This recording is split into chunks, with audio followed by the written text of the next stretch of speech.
leadership, representatives and delegates of youth organizations present today, distinguished guests, ladies and gentlemen. I'm pleased to be afforded this opportunity to address you during this seminar, which is entitled South Africa's Membership at the World Federation for Democratic Youth. The discussion today is timely because this seminar precedes the 19th Festival of Youth and Students, which is going to take place in Sochi, Russia from 14-22 October of this year. And consequently, it's opportune for us to exchange some views on South Africa's foreign policy, given that some of you will be participating in the festival. The platform provided by this festival is critical in highlighting the challenges that the youth are confronted with globally. Since its inception in 1945, the World Federation has enabled meaningful participation by youth in uniting the youth of the world for peace, solidarity, and social transformation to create a world free of human rights abuses and the creation of sustainable environments. Before I delve into the substantive issues, it is pertinent that we recognize the foundations of South Africa's foreign policy. This year, we commemorate the pioneer of South Africa's foreign policy principles and values, Oliver Reginald Tambo. We are not only celebrating O.R. Tambo Month, as October is aptly declared, to reflect on the values and achievements of Tambo. We are also celebrating his centenary anniversary, declared as the year of O.R. Tambo in this year, 2017. Through his gift fight for the liberation of this country and garnering of international solidarity, O.R. Tambo was a strong proponent of Pan-Africanism. Consequently, the very values of Pan-Africanism and international solidarity continue to remain a bedrock of current-day South African foreign policy.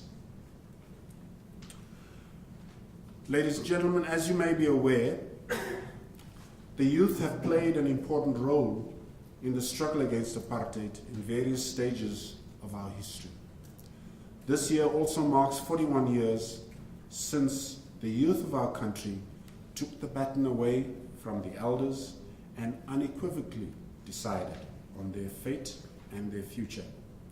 The 1976 uprisings demanded change to a system of education that sought to turn our youth and our people into an unskilled populace in their own country.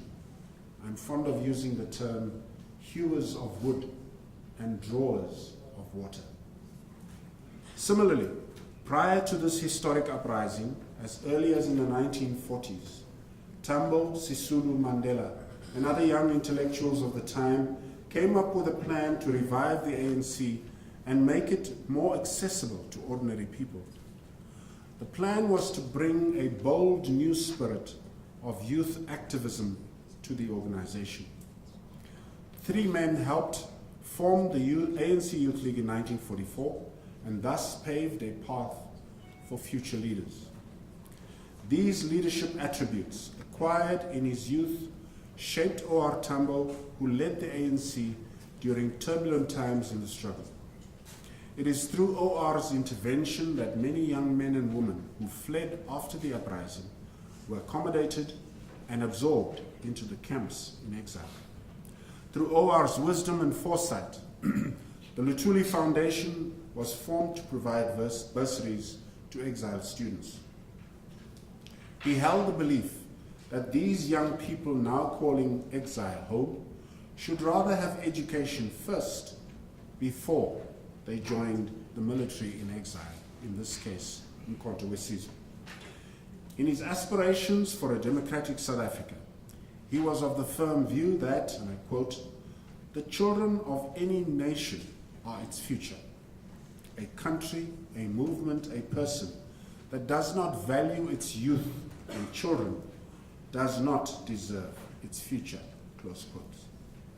This month, on 9 October, we also celebrate the 50th anniversary of the death of Ernesto Che Guevara, a youth international revolutionary.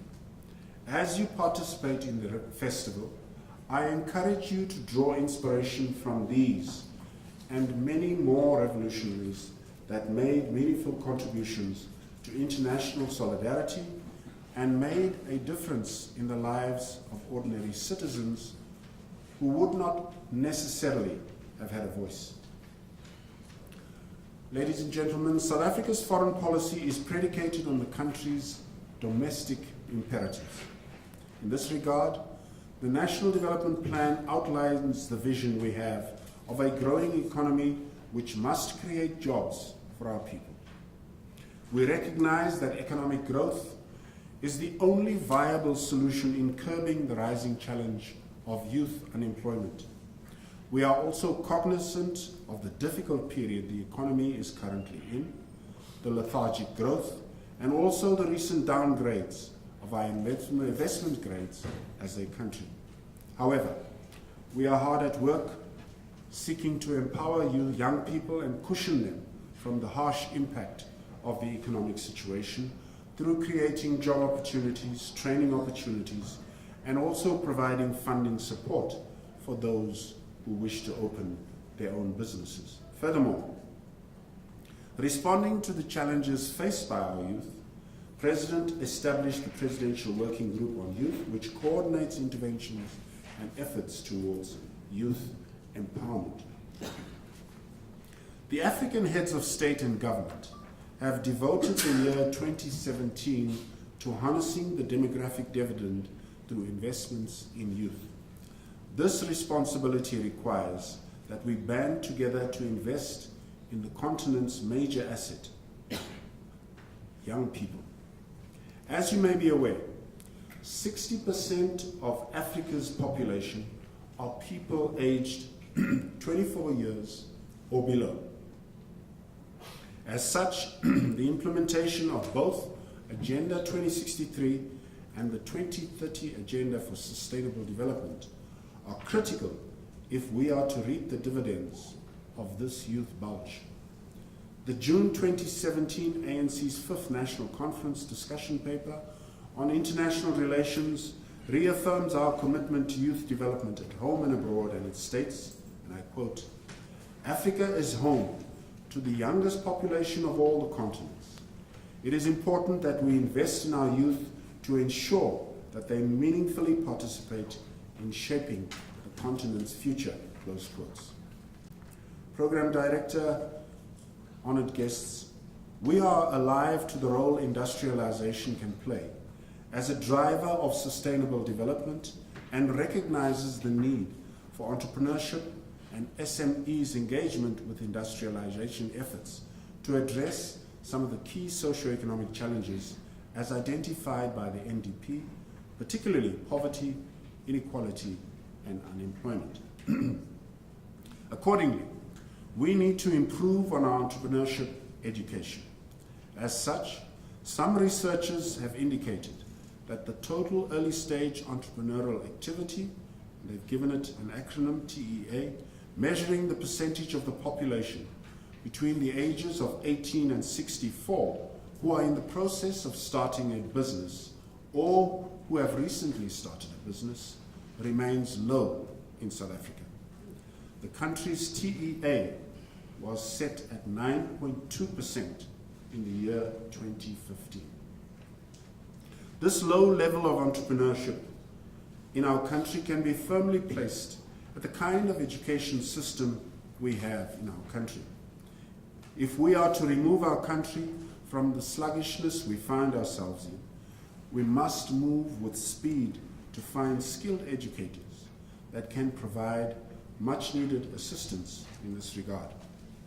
Additionally, we need to work closely as government with the private sector and other institutions mandated with entrepreneurial funding to find workable solutions to improve on lack or constrained funding. We must find methods that are easy and also make sure that information and knowledge are transferred to young people who are willing to start their own businesses. Thus, it will be important for us to coordinate our programs in a way that makes it easy for aspirant young entrepreneurs to access. Ladies and gentlemen, the creation of an enabling environment for our youth by government also needs to be reciprocated with active participation by you, the youth. For instance, staying in school in order to ensure that you are better placed to be an active citizenry in our economy. As you may be aware, the fourth industrial revolution is upon us. With the technological changes to robotics and artificial intelligence, this revolution presents opportunities as well as challenges for our growing economy. As such, you are better placed to significantly contribute to the management of this revolution and help us to be at the forefront of utilizing it to benefit the country and in particular our unemployed youth. Several industrial revolutions have come and gone, and with each that has passed, our continent has been exploited for the benefit of others, and others I refer to as non-Africans. The first industrial revolution focused on mechanization of production and in turn led to the second industrial revolution, which focused on electricity and how it propelled mass production. In both instances, not only was Africa left behind, but the continent's natural resources were also exploited and processed elsewhere, then sold at prices higher than it cost to extract them from the belly of Africa. This process ensured that others, non-Africans, benefited. Then, the third industrial revolution, the rise of the computer age and the use of information and communication technology to automate almost everything in both our personal and business lives. To this day, some African countries are still battling with the mechanization of production or even producing anything at all. Whilst the continent is still battling with first, second, and third industrial revolution related matters, the fourth industrial revolution is upon us. As was the case with the previous industrial revolutions, Africa seems to be falling behind. However, this fourth industrial revolution presents Africans with an opportunity to turn the fortunes of our continent around. Here at home, the fourth industrial revolution provides us with an opportunity to address the issues of youth unemployment. According to Stats South Africa, unemployment amongst individuals with less than matric are set at 33%. The unemployment rate amongst our graduates, and this is shameful, is set at 7.3%. Ladies and gentlemen, we have continued to use our membership in various multilateral fora to try to elevate youth issues.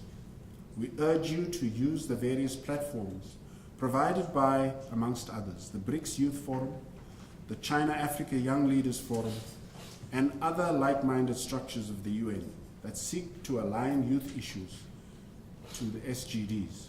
It is worth noting the idea of establishing a dialogue mechanism for BRICS youth in 2014 during a meeting between BRICS leaders in South Africa. Major achievements on issues concerning youth have been made on areas of youth policies and entrepreneurship, as well as the roles of BRICS youth in global governance. Additionally, the Forum on China-Africa Cooperation Johannesburg Action Plan welcomed the institutionalization of the China-Africa Young Leaders Forum, which serves as an important platform for China-Africa youth dialogue and cooperation. Through this plan, 500 young Africans will visit China on study trips each year, and also the two sides will take turns to host the China-Africa Youth Gala annually. Moreover, we acknowledge the call by the United Nations Major Group for Children and Youth call that the SDGs cannot tie youth issues to only education and unemployment, as the youth have a pivotal role to play in politics, economics, security, and other global issues of importance. Madam Program Director, we continue to work with and call on the AU Commission to expedite the implementation of the decision to review and overhaul the curriculum of education institutions in Africa. More school children from childhood should follow the STEM stream. STEM stands for science, technology, engineering, and mathematics. The Commission should then be requested to report on the evidence-based progress done on the review and overhaul the curriculum during the 2018 January summit. We urge you, comrades, to take full advantage of the African Youth Volunteer Corps as a vehicle to engage with other like-minded young people on the continent. This program represents one of our bold steps towards providing practical work experience to the youth in various fields. Additionally, we will follow up with vigor a decision taken to establish the African Youth Fund. We will ensure that the terms of reference as drafted by the AU Commission are gender inclusive. We would like to see more female youth benefiting from this youth initiative, and we urge the Commission to conclude the operationalization of the fund this year. Ladies and gentlemen, Program Director, as you may be aware, the South African delegation led by President Zuma participated at the debate of the 71st session of the UN General Assembly under the theme focusing on people, striving for peace and a decent life for all on a sustainable planet. We have observed that the current structure of the global economy continues to deepen the divide between the global north and global south.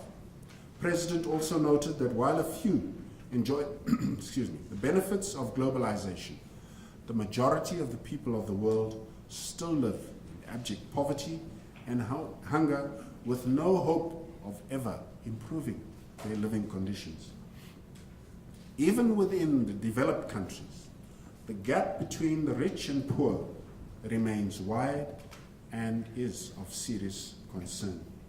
South Africa therefore called on world leaders to show political will and commitment to address the challenges and obstacles posed by this untransformed structure of the global economy, if any hope exists to achieve the goals and ambitions of Agenda 2030.